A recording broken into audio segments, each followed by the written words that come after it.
അമ്മു അവരുമായി ക്ലാസ്സിൽ കയറിയെന്ന് ഉറപ്പാക്കിയതിന് ശേഷം മാത്രമാണ് റോണി തിരികെ പോയത്. ഫസ്റ്റ് അമ്മുവിനൊക്കെ ഇംഗ്ലീഷ് ലിനി ടീച്ചറായിരുന്നു. മുഖസ്തുതി പറഞ്ഞ ഫുൾ പുട്ടിമയം, പോരാത്തതിന് ഒടുക്കത്തെ ഇംഗ്ലീഷ്. ആകെപ്പാട് 2 ദിവസം മാത്രമേ ക്ലാസ് ആയിട്ടുള്ളൂ എങ്കിലും പിള്ളേർക്ക് കണ്ണെടുത്ത കണ്ടൂടവരെ. ഇപ്പം നമ്മുടെ ഏഷ്യൻ പെയിൻറ് കാര്യമായി ക്ലാസ് എടുപ്പിക്കലാണ്. വാരിയസ് പിറകിലാണ് സീറ്റ് പിടിച്ചിരിക്കുന്നത്.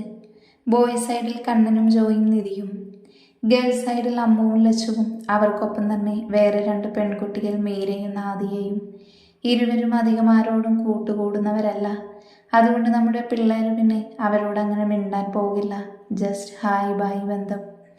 ടീച്ചർ തകർത്ത് പ്രസംഗിക്കുകയാണ് ഇംഗ്ലീഷിൽ. ജോ ജനാല വഴി പുറത്തേക്ക് സ്കാൻ ചെയ്യുവാണ്. വല്ല പെൺപിള്ളേരും വന്നാലോ. കണ്ണനും നിധിയും ബിങ്കോ കളിച്ചിരിക്കുന്നു. ലച്ചു പുതുതായിട്ട് നൈൽ പോളിസ് ചുരണ്ടി കളിക്കുന്നു. കൂടാതെ ലിനിനെ കാര്യമായി സ്മരിക്കുന്നുണ്ട്. ഇതിൽ നിന്നെല്ലാം വ്യത്യസ്തമായാണ് അമ്മുവിൻ്റെ കാര്യം. അവൾ മറ്റൊരു ലോകത്തായിരുന്നു. അവളും അവളുടെ ചൈനും മാത്രമുള്ള ലോകം.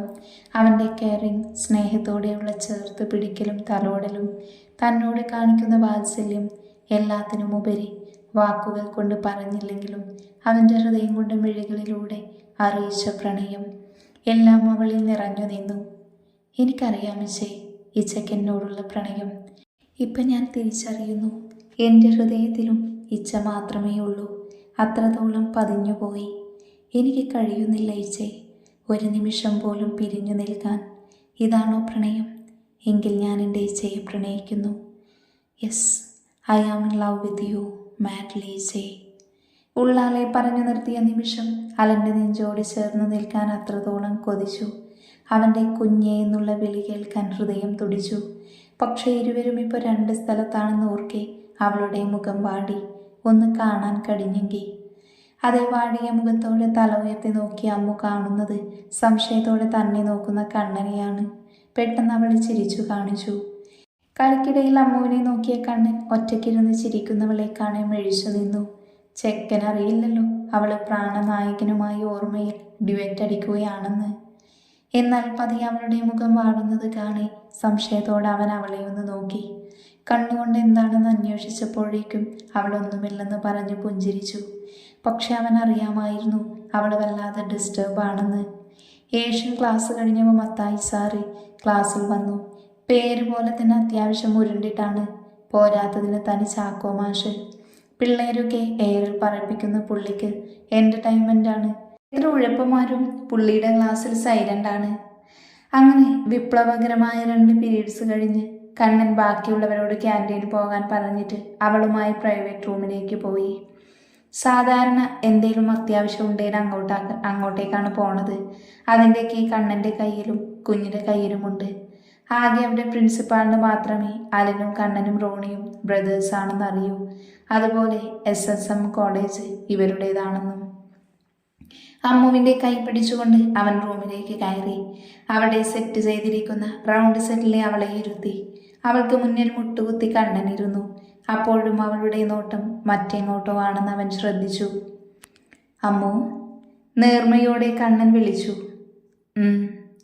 എന്താടാ, എന്തിനാ ഞങ്ങളുടെ അമ്മൂസിനൊരു വാട്ടം? അവൻ്റെ ചോദ്യത്തിന് അവൾക്ക് അത്ഭുതമൊന്നും തോന്നിയില്ല. കാരണം അത്രത്തോളം ആ വീട്ടിലെ ഓരോരുത്തരും അവളെ മനസ്സിലാക്കിയിരുന്നു. മൗനം പാലിച്ചിരിക്കുന്ന പെണ്ണിനെ നോക്കിക്കണ്ട് അവൻ തുടർന്നു. ഡാ, നിനക്ക് അല്ലുച്ചായനെ കാണാൻ തോന്നുന്നോ? സംശയത്തോടെ ചോദിച്ചവന് അവളുടെ വിടർന്ന മുഖം തെളിയിച്ചു കൊടുത്തു അവളുടെ ആഗ്രഹം. പിന്നെ മറ്റൊന്നും പറയാൻ നിൽക്കാതെ ചെറു പുഞ്ചിരിയോടെ അവൻ പോക്കറ്റിൽ നിന്ന് ഫോൺ എടുത്ത് അല്ലുച്ചായൻ നിന്ന് സേവ് ചെയ്ത നമ്പറിലേക്ക് കോൾ ചെയ്തു. അവൾക്ക് കൊടുത്ത് പിന്നെ ഒരു പ്രൈവസി എന്നപ്പോൾ അവളുടെ തലയിൽ ചെറുതായി കൊട്ടിക്കൊണ്ട് അവൻ പുറത്തേക്കിറങ്ങി. അതിനോട് അറ്റാച്ച് ചെയ്ത പ്രിൻസിയുടെ റൂമിലേക്ക് കയറി. അവനെ നിറച്ചിരിയോടെ ഒന്ന് നോക്കിയ ശേഷം അവൾ ഫോൺ ചെവിയിലേക്ക് ചേർത്തു. അപ്പോഴെല്ലാം അവളുടെ ഹൃദയം 10 മടങ്ങ് മിടിക്കുന്നുണ്ടായിരുന്നു. രാവിലെ വീട്ടിൽ നിന്നിറങ്ങിയ ശേഷം ഈ കഴിഞ്ഞ വെറും 4 മണിക്കൂറിനിടയിൽ പലതവണ അവളുടെ ഹൃദയം പറയുന്നുണ്ടായിരുന്നു ഐ മിസ് യു എന്ന്. ഇതേ സമയം അലൻ ഓഫീസിലെ കോൺഫറൻസ് റൂമിൽ വളരെ പ്രധാനപ്പെട്ട ഒരു മീറ്റിംഗ് അറ്റൻഡ് ചെയ്യുകയാണ്. അലൻ കൂടെ ഡെവിയും അവനൊപ്പം തന്നെ അവൻ്റെ PA അലക്സയുമുണ്ട്. വീട്ടിൽ നിന്നല്ലാതെ മീറ്റിംഗ് സമയം ആരെങ്കിലും വിളിച്ച ഫോൺ അറ്റൻഡ് ചെയ്യരുതെന്ന് അലൻ നിർദ്ദേശം കൊടുത്തിട്ടുണ്ട്. അതുകൊണ്ട് തന്നെ അവൻ്റെ ഫോൺ റിങ് ചെയ്തപ്പോൾ അവൾ പെട്ടെന്ന് തന്നെ ആരാണെന്ന് നോക്കി. കണ്ണൻ എന്ന് സ്ക്രീനിൽ കണ്ടപ്പോൾ അലൻ ഫോൺ കൊടുത്തു. കണ്ണൻ എന്ന് കണ്ടപ്പോൾ തന്നെ അവൻ്റെ നെറ്റി ചൊളിഞ്ഞു. കാരണം എന്തെങ്കിലും അത്യാവശ്യമുണ്ടെങ്കിൽ മാത്രമേ കോളേജിൽ പോയിട്ട് വിളിക്കാറുള്ളൂ, അതും കുഞ്ഞൻ മാത്രമെന്ന് അവൻ ഓർത്തു. പിന്നെ പ്രസൻറ്റേഷൻ എടുക്കുന്ന ഡെവിയെ ഒന്ന് നോക്കി അവൻ പുറത്തേക്ക് ഇറങ്ങി. ഹലോ കണ്ണ. മറുഭാഗത്ത് മൗനം അവനിൽ സംശയമുണർത്തി. തെല്ലു നേരത്തിനു ശേഷം പൊന്ന എന്നുള്ള അവൻ്റെ വിളിക്ക് അവളുടെ ഉയർന്ന നിശ്വാസം അവനിൽ പുഞ്ചിരി വിടർത്തി. എന്താടാ എൻ്റെ കുഞ്ഞ് മിണ്ടാതെ നിൽക്കുന്നേ? ചിരിയോടെയുള്ള അവൻ്റെ ചോദ്യത്തിന് പതർച്ചയോടെ ഒന്നുമില്ലെന്ന് അവൾ പറഞ്ഞപ്പോൾ അവളുടെ ശബ്ദത്തിൽ ഒളിഞ്ഞിരിക്കുന്ന സങ്കടമറിഞ്ഞ അവൻ്റെ കണ്ണുകൾ കുറുകി മുഖത്തെ ചിരി മാഞ്ഞു. മോളെ എന്താടാ, എന്താ എൻ്റെ ഭാവിക്ക് സങ്കടം? മോൾക്ക് കോളേജിൽ നിൽക്കണ്ടേ? എങ്കിൽ ഇച്ച ഇപ്പോൾ കൂട്ടാൻ വരാട്ടോ. ആകുലത നിറഞ്ഞ അവൻ്റെ വാക്കുകൾ കേൾക്കെ അവളിൽ അവനോടുള്ള പ്രണയം ഉയർന്നു. പക്ഷേ അതിനു മുകളിലായിരുന്നു അവളിലെ കുസൃതി. അവൻ്റെ വായിൽ നിന്ന് തന്നെ തന്നോടുള്ള പ്രണയം ആദ്യം കേൾക്കണമെന്ന കുഞ്ഞു വാശിയുണ്ടായിരുന്നു. I miss you. മൃദുവായ ശബ്ദത്തിൽ അവൾ മറുപടി പറയുമ്പോൾ മറുഭാഗത്ത് മൗനമായിരുന്നു. അവളുടെ വാക്കുകൾ കാതിൽ പതിയെ ഒരു നിമിഷം അലന് തൻ്റെ ഹൃദയം ഇടിക്കാൻ മറന്ന പോലെ തോന്നി. അവനറിയാമായിരുന്നു അവളെ കൂടുതലും തന്നോട് ചേർന്ന് തൻ്റെ നെഞ്ചിൽ പതുങ്ങാനാണ് ഇഷ്ടപ്പെടുന്നതെന്ന്. പക്ഷെ ആദ്യമായിട്ട് അവളുടെ നാവിൽ നിന്ന് കേട്ട വാക്ക് അവൻ്റെ മനസ്സിൽ കുളിരണിയിച്ചു. കൂടാതെ അല്പനിമിഷം തന്നിൽ നിന്ന് മാറി നിന്നപ്പോൾ അവളിൽ സങ്കടമുണ്ടായെന്നോർക്കെ അവൻ്റെ പ്രാണനോട് അതിയായ വാത്സല്യം തോന്നിപ്പോയി.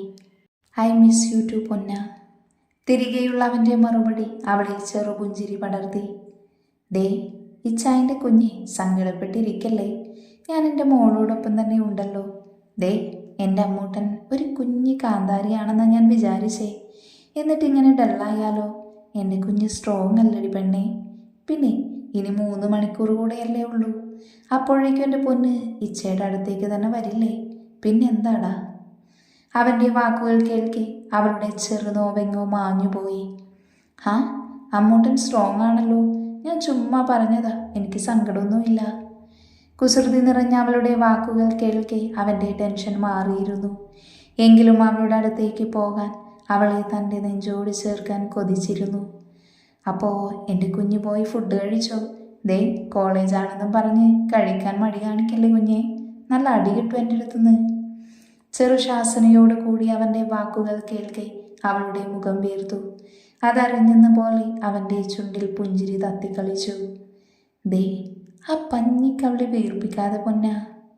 അവൻ്റെ കുസൃതി നിറഞ്ഞ വാക്കുകൾ കേൾക്കെ അവളെ ചുറ്റുമൊന്ന് നോക്കി. ചുറ്റും നോക്കേണ്ട പെണ്ണെ, ഞാൻ അവിടെയില്ല. നിന്റെ ഈച്ചൻ അറിയാടി പെണ്ണെ എൻ്റെ കുഞ്ഞിനെ. അപ്പോൾ എൻ്റെ മോള് പോയി ഫുഡ് കഴിക്ക്. പിന്നെ ഇനിയും മിസ് ചെയ്യുമ്പോൾ ഇച്ചായനെ വിളിച്ചാൽ മതി എൻ്റെ കൊച്ച്, ഞാനങ്ങ് വരില്ലടി പെണ്ണെ. ആർദ്രമായി അവൻ പറഞ്ഞവസാനിപ്പിക്കുമ്പോൾ അവളുടെ മുഖം വിടർന്നു. എവിടെയോ ബാക്കിയായ കുഞ്ഞു പരിഭവം അലിഞ്ഞു പോയ പോലെ. അത് മനസ്സിലാക്കിയാൽ എൻ്റെ ചൊടികളിലും നിറപുഞ്ചിരിയായിരുന്നു. അവസാനം മിസ് യു എന്ന് പരസ്പരം പറഞ്ഞുകൊണ്ട് ആ ഫോൺ സംഭാഷണം അവസാനിപ്പിക്കുമ്പോൾ ഇരുവരുടെയും ഹൃദയം തൻ്റെ പാതയോടുള്ള പ്രണയത്താൽ മിടിക്കുന്നത് അവർ അറിയുന്നുണ്ടായിരുന്നു. പ്രൈവറ്റ് റൂമിൽ നിന്നും സന്തോഷത്തോടെ ഇറങ്ങി വരുന്ന അമ്മുവിനെ കാണി കണ്ണൻ്റെയും കുഞ്ഞൻ്റെയും മുഖം വിടർന്നു. പ്രിൻസിയെ നോക്കി ഒന്ന് ചിരിച്ചിട്ട് ഇരുവരും അവൾക്കടുത്തേക്ക് നടന്നു. ഒരു ഭാഗത്തു നിന്നും അവളുടെ കഴുത്തിൽ കൈകെട്ടുകൊണ്ട് പുറത്തേക്ക് നടന്നു. അവരുടെ പോക്ക് നോക്കിക്കൊണ്ടിരുന്ന പ്രിൻസിയുടെ മുഖത്ത് ചെറുപുഞ്ചിരി മിന്നി. ക്യാൻറ്റീൻ തൻ്റെ മുന്നിൽ നിരന്നിരിക്കുന്നവരെ ദയനീയമായി അമ്മു നോക്കി. കൊച്ചിന് ഫുഡ് വേണ്ട, അത്ര തന്നെ. അവസാനം സുധാമയെ വിളിക്കുമെന്ന് പറഞ്ഞ് ഭീഷണിപ്പെടുത്തി റോണി നിർബന്ധിച്ച് കഴിപ്പിച്ചു. ഇടയ്ക്ക് കണ്ണനും ഓരോ പിടി വായിൽ വെച്ച് കൊടുക്കും. അവസാനം ഒരൊന്നൊന്നര യുദ്ധം നടന്ന് അമ്മുവിനെ കഴിപ്പിക്കാൻ. വാരിയസിന് പിന്നെ എല്ലാം അറിയുന്നത് കൊണ്ട് അമ്മുവിനെ കളിയാക്കിയും വാശി കയറ്റിയുമൊക്കെ കഴിക്കാൻ പ്രോത്സാഹിപ്പിച്ചു. അവർക്ക് പിന്നിലായിരുന്ന സീനിയേഴ്സ് ഗ്യാങ്ങിയുടെ ശ്രദ്ധ മുഴുവൻ അവരിലായിരുന്നു. സ്വതവേ ഗൗരവക്കാരനാണ് റോണി. അധികം ആരോടും കമ്പനിയില്ല, പ്രത്യേകിച്ച് പെൺകുട്ടികളോട്. പല പെൺപിള്ളേരും അവനോട് മിണ്ടാൻ നോക്കാറുണ്ട്, എങ്കിലും അവൻ ആരെയും മൈൻഡ് ചെയ്യില്ല. അങ്ങനെയുള്ളവൻ അമ്മുവിനെ കൊഞ്ചിച്ചും ശാസിച്ചും കഴിപ്പിക്കുന്നത് കാണി പലരിലും അമ്മുവിനോടുള്ള അസൂയ ഉയർന്നു. എന്നാൽ ഈ ദൃശ്യങ്ങൾ കാണി അവൾക്കടുത്ത ടേബിളിലായിരുന്ന KTM ചേട്ടന്റെ മുഖം ദേഷ്യം കൊണ്ടും സങ്കടം കൊണ്ടും ചുവന്നു തൊടുത്തു. അവൻ തന്റെ കൈകൾ ചുരുട്ടിപ്പിടിച്ച് ദേഷ്യമടക്കി. മറ്റാരെയും ശ്രദ്ധിക്കാൻ നിൽക്കാതെ കണ്ണനോട് തല്ലുകൂടിയും റോണിയോട് കുറുമ്പ് കാണിച്ചും അമ്മ ഫുഡ് കഴിച്ചു തീർത്തു. ഓരോ തവണ അവൾക്ക് ഫുഡ് കൊടുക്കുമ്പോഴും ഏട്ടൻ്റെ ഭാര്യ ഏട്ടത്തിയോടുള്ള ബഹുമാനത്തേക്കാൾ തൻ്റെ കുഞ്ഞു പെങ്ങളോടുള്ള വാത്സല്യമായിരുന്നു കുഞ്ഞനിൽ നിറഞ്ഞു നിന്നിരുന്നത്. ആ നിമിഷം അവളെ തൻ്റെ പാതിയാക്കി തങ്ങൾക്ക് സ്വന്തമാക്കി തന്ന തൻ്റെ അല്ലുച്ചായൻ അവൻ മനസ്സിൽ നന്ദി പറഞ്ഞു. ബാക്കി പടകൾക്കെല്ലാം അറിയാവുന്നതുകൊണ്ട് പ്രത്യേകിച്ച് ഭാവഭേദങ്ങളൊന്നും തന്നെ ഇല്ലായിരുന്നു. എന്താടാ അവരെ തന്നെ നീ തുറിച്ചു നോക്കുന്നേ? ഇന്ന് ആ അമ്മയെ കണ്ടപ്പോൾ മുതൽ നിനക്കൊരു ചാഞ്ചാട്ടം. അമ്മുവിനെയും കുഞ്ഞിനെയും വല്ലാത്തൊരു ഭാവത്തോടെ നോക്കിക്കൊണ്ട് നിന്ന ജോണിനെ നോക്കിയ ദിയ ചോദിച്ചത്. അതേ സംശയം എല്ലാവരിലും ഉണ്ടായിരുന്നു. അമ്മയ്യ, അമ്മു, ഞാൻ ഇതുവരെ കണ്ടവന്മാരിൽ നിന്ന് വ്യത്യസ്തത. അവളുടെ കുറുമ്പും കുസൃതിയും അവളിലേക്ക് എന്നെ വല്ലാതെ ആകർഷിച്ചു. അവളുടെ കുറുമ്പും കുസൃതിയും ആസ്വദിക്കണമെന്ന്, അവളെ എൻ്റേത് മാത്രമാക്കണമെന്ന് ചുമന്ന് കലങ്ങിയ കണ്ണുമായി അവൻ പറഞ്ഞു നിർത്തുമ്പോൾ ബാക്കിയുള്ളവർ പകച്ചുകൊണ്ട് അവനെ നോക്കി. അവൻ അത്യാവശ്യം പെൺകുട്ടികളുമായി റിലേഷനുണ്ട് എന്ന് കരുതി ആരെയും ലൈഫിൽ ഫുൾ കൺസെപ്റ്റ് എടുത്തിട്ടില്ല. Just time pass. പക്ഷെ ആദ്യമായാണ് അവനിൽ എങ്ങനെ ഒരു ഭാവമെന്ന് അവരെല്ലാവരും ചിന്തിച്ചു. വീണ്ടും അവൻ്റെ മിഴികൾ അമ്മുവിനൊന്നാകെ ഒഴിഞ്ഞെടുത്തു. ഇതൊന്നും അറിയാതെ അമ്മുവിനെ കഴിപ്പിക്കുന്ന തിരക്കിലായിരുന്നു കുഞ്ഞൻ. നമ്മുടെ KTM ചേട്ടനാണ് ജോൺ. അവൻ്റെ സ്വഭാവം പോലെ തന്നെയാണ് ഏകദേശം അവൻ്റെ വീട്ടുകാർക്കും. പാലക്കൽ കുടുംബത്തിലെ സന്താനം. ഈ പാലക്കൽ കുടുംബവും കളത്തിങ്കലുമായി പണ്ട് മുതലേ സ്വരചേർച്ചയിലല്ല. ഇപ്പോൾ അലനെ ഭയന്ന് വലിയ പ്രശ്നങ്ങളൊന്നും ഉണ്ടാക്കാറില്ല. അതാണ് വാസ്തവം. അലൻ, കണ്ണൻ, റോണി സഹോദരങ്ങളാണെന്ന് ജോണിനറിയാം. പക്ഷേ അമ്മുവുമായുള്ള അലൻ്റെ മാരേജ് പബ്ലിക് അനൗൺസ് ചെയ്യാത്തത് കൊണ്ട് തന്നെ അമ്മുവുമായുള്ള ബന്ധം അവനറിയില്ലായിരുന്നു. അതുപോലെ തന്നെ കോളേജിലും അലനുമായി കണ്ണനും കുഞ്ഞനുമുള്ള ബന്ധം പ്രിൻസിക്ക് മാത്രമേ അറിയൂ. അതുപോലെ കണ്ണനും റോണിയും കളത്തിങ്കലെയാണെന്നും സ്റ്റുഡൻസിനിടയിൽ വേർതിരിവ് വരരുതെന്നത് കൊണ്ടാണ് അങ്ങനെ ഒരു തീരുമാനമെടുത്തത്. അലൻ കോളേജിലെ MD ആണെങ്കിലും എന്നും വരാറില്ല. മന്ത്ലി 13 ദിവസം അവൻ്റെ ക്ലാസ് കാണും, അത്ര തന്നെ. അടുത്തത് പെൻസിൽ ചേട്ടൻ രാഹുൽ. അത്യാവശ്യം അല്ല, വളരെ നല്ല രീതിയിൽ പെൺകുട്ടികളെ ശല്യം ചെയ്തു പോകുന്നു. പിന്നീട് മുടിയൻ ചേട്ടൻ വിജയ്. ഇവൻ സൈലന്റ് ബട്ട് വയലന്റ് ആണ്. അതായത് കൂട്ടത്തിലെ വൻ താമര. മിക്കപ്പോഴും ഡ്രഗ്സ് ഉപയോഗിക്കാനാണ് പണി. ബാക്കി എല്ലാവരും അത്യാവശ്യം ഉപയോഗിക്കാറുണ്ടെങ്കിലും കൂടുതലും ജോണാണ് മുന്നിൽ. ഇനിയുള്ളത് ദിയ, റിയ. ഇരട്ടകളാണ്, അതുപോലെ പരട്ടകളും. 2 പുട്ടിയുടെ നിറകുടമാണ്. റിയ ഈ കൂട്ടത്തിലുള്ള 3 പേർക്കും കമ്പനി കൊടുക്കാറുണ്ട്. എന്നാൽ വന്ന നാൾ മുതൽ ദിയയുടെ കണ്ണുകൾ കുഞ്ഞനിലാണ്. പലപ്പോഴും അവനുമായി അടുത്ത് ഇടപഴകാൻ ശ്രമിച്ചെങ്കിലും പരാജയമായിരുന്നു. ഇന്ന് അമ്മുവിനെ അവൻ കൊഞ്ചിപ്പിക്കുന്നതും ചേർത്ത് പിടിക്കുന്നതും കാണി അവൾക്ക് അമ്മുവിനോട് വല്ലാത്ത ദേഷ്യം തോന്നുന്നുണ്ടായിരുന്നു. പിന്നെ ജോണിൻ്റെ വാക്കുകളിൽ അത് മാറി. എന്തായാലും ഈ പറഞ്ഞത് അത്ര നല്ല ടീമൊന്നുമല്ല. ഉറങ്ങിയും ചളിയടിച്ചും ഉച്ചയ്ക്ക് ശേഷമുള്ള പീരീഡുകൾ പിള്ളേര് തള്ളി നീക്കി. ലാസ്റ്റ് പീരീഡ് കഴിഞ്ഞപ്പോഴേക്കും എല്ലാവരിലും ഒരുപോലെ സമാധാനം നിറഞ്ഞു. അത്ര നേരം സഹിക്കുവായിരുന്നേ. വീട്ടിലെത്തിയ അമ്മു പാറു അമ്മയ്ക്കൊപ്പം കൂടി വിശേഷങ്ങൾ പറയാൻ തുടങ്ങി. ഇടക്കവളെ പിരികേറ്റാൻ കണ്ണൻ നോക്കി. അപ്പോഴേക്കും പരാതിയുമായി അവൾ നേരെ കുഞ്ഞിനടുത്തേക്ക് എത്തിയിട്ടുണ്ടാകും. അങ്ങനെ അടിക്കും പിടിയും ചിരിയുമൊക്കെ കഴിഞ്ഞ് ഫ്രഷാകാനായി 3നെയും പാറു ഓടിച്ചു. അവളുടെ കവളൊന്ന് മുത്തിക്കൊണ്ട് 3 മുകളിലേക്ക് ഓടി. നിറച്ചിരിയോടെ പാറു നിന്നു. ഫ്രഷായി ഒരു ടീഷർട്ടും ട്രാക്ക് പാൻറ്റും ധരിച്ച് മുഖം തുടച്ചുകൊണ്ടമ്മു വാഷ്റൂമിൽ നിന്നിറങ്ങി. അടുത്ത നിമിഷം ഒരു കൈ അവളെ വലിച്ച് നെഞ്ചോട് ചേർത്തിരുന്നു. ഒന്ന് ഭയന്നെങ്കിലും തന്നിൽ ഏൽക്കുന്ന സ്പർശനം തിരിച്ചറിഞ്ഞ പോലെ അവൾ അവനിലേക്ക് ഒന്നുകൂടെ ചേർന്നു നിന്നു. പൊന്ന, ആർദ്രമായി അവൻ അവളെ വിളിച്ചു. എൻ്റെ കുഞ്ഞിനെ ഇന്ന് ഞാൻ ഒത്തിരി മിസ് ചെയ്തു. അവൻ്റെ വാക്കുകൾക്ക് കുറുമ്പ് നിറഞ്ഞ നോട്ടമായിരുന്നു അവളുടെ മറുപടി. എങ്കിൽ എന്നെന്തിനാ ഇച്ച കോളേജിൽ അയച്ചേ? അതുകൊണ്ടല്ലേ? കുസൃതിയോട് അവൾ പറഞ്ഞു നിർത്തുമ്പോൾ അവൻ ചുണ്ടു പിളർത്തി അവളെ നോക്കി. അച്ചോടാ, എൻ്റെ കുഞ്ഞ് കോളേജിലൊക്കെ പോയിട്ട് വേണ്ടേ ഇച്ചയ്ക്കൊപ്പം ബിസിനസ്സൊക്കെ നോക്കാൻ? അയ്യടാ, നിക്കൊന്നും വേണ്ട ബിസിനസ്. ഞാനേ പാറുവമ്മയുടെ കൂടെ അച്ചയുമായിട്ട് ഇവിടെ ഇരിക്കും. എനിക്ക് കൂട്ടിന് കണ്ണനും ഇച്ചയും ഏട്ടായും കൂടെ എല്ലാം നോക്കണം കേട്ടോ. പിന്നെ ഇടയ്ക്ക് ഞാനും എൻ്റെ ചട്ടിപ്പൊട്ടൻ കണ്ണനും സഹായിക്കാട്ടോ. അലൻ പറഞ്ഞു നിർത്തിയ നിമിഷം തന്നെ അമ്മു തൻ്റെ ഉത്തരവ് പുറപ്പെടുവിച്ചു. നിന്നെയുണ്ടല്ലോ കാന്താരി. അതും പറഞ്ഞുകൊണ്ട് അവൻ അവളുടെ കവളിൽ വേദനിപ്പിക്കാതെ കടിച്ചു. അവിടെ തന്നെ അമർത്തി ചുംബിച്ചിരുന്നു. ചെറുചിരിയോടെ അവൻ്റെ നെഞ്ചിൽ പതുങ്ങി നിൽക്കുമ്പോൾ ഇത്രയും നേരം അനുഭവിച്ച സംഘർഷം ഇരുവരിൽ നിന്നും മാഞ്ഞിരുന്നു. പതിവ് പോലെ ഡെവി വന്നപ്പോൾ കലവില കൂട്ടി അമ്മു അയാൾക്കൊപ്പം കൂടി. വൈകുന്നേരം ലോണിലിരുന്ന് കോഫി കുടിച്ച് അന്നത്തെ വിശേഷങ്ങളും പങ്കുവെച്ചു. ആ നിമിഷമെല്ലാം എന്നത്തെയും പോലെ അമ്മു അലൻ്റെ നെഞ്ചിൽ തന്നെയായിരുന്നു. രാത്രി അലൻ്റെ നെഞ്ചോട് ചേർന്ന് കിടക്കുകയാണ് അമ്മു. പൊന്നാ, എന്തോ?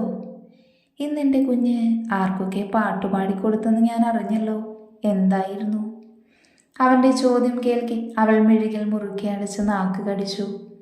ഞാൻ എപ്പോഴേ ഉറങ്ങി എന്ന് മറുപടി പറഞ്ഞുകൊണ്ട് അവൻ്റെ നെഞ്ചിൽ മുഖമൊളിപ്പിച്ചു പെണ്ണ്. കള്ളിപ്പെണ്ണെ വിളിച്ചുകൊണ്ട് അവൻ അവളെ തിരിച്ചു തന്നിൻ്റെ അടിയിലാക്കി. ചെറുവിരയിലൂടെ അവൾ അവൻ്റെ മുഖത്തേക്ക് തന്നെ നോക്കിക്കിടന്നു. അവളുടെ പിടയ്ക്കുന്ന മിഴികളും വിറയ്ക്കുന്ന ഇളം പിങ്ക് നിറത്തിലുള്ള അതിരങ്ങളും അവനെ മറ്റൊരു ലോകത്തെത്തിച്ചു. അവളെ ഒന്ന് നോക്കിക്കൊണ്ട് അവൻ അവളുടെ മുഖത്തേക്കടുത്തു. അവൻ്റെ അതിരങ്ങൾ അവളുടേതുമായി കോർത്ത നിമിഷം അവൾ മിഴികൾ മുറുക്കി അടച്ചു. അവളെ വേദനിപ്പിക്കാതെ നേർമയിൽ നിറഞ്ഞ പ്രണയത്തോടെ അവളുടെ അതിരങ്ങളിൽ അവൻ പുതുകാവ്യം രചിച്ചു. അവളുടെ കീഴ്ചുണ്ടും മേൽചുണ്ടും അവൻ മാറി മാറി നുണഞ്ഞു. അവളുടെ തേനരുവിൽ നിന്ന് ഒലിക്കുന്ന തേൻ അവൻ വലിച്ചു നുണഞ്ഞു. എത്ര രുചിച്ചിട്ടും മതി വരാത്തതുപോലെ അവൻ്റെ മനസ്സ് മറ്റെങ്ങോ പോയി മറഞ്ഞു. അത്രത്തോളം മൃദുവായിരുന്നു അവളുടെ അതിരങ്ങൾക്ക്. അവസാനം ശ്വാസം വിലങ്ങിയ പോലെ തോന്നിയപ്പോഴാണ് അവൻ അതിരങ്ങളെ മോചിപ്പിച്ചത്.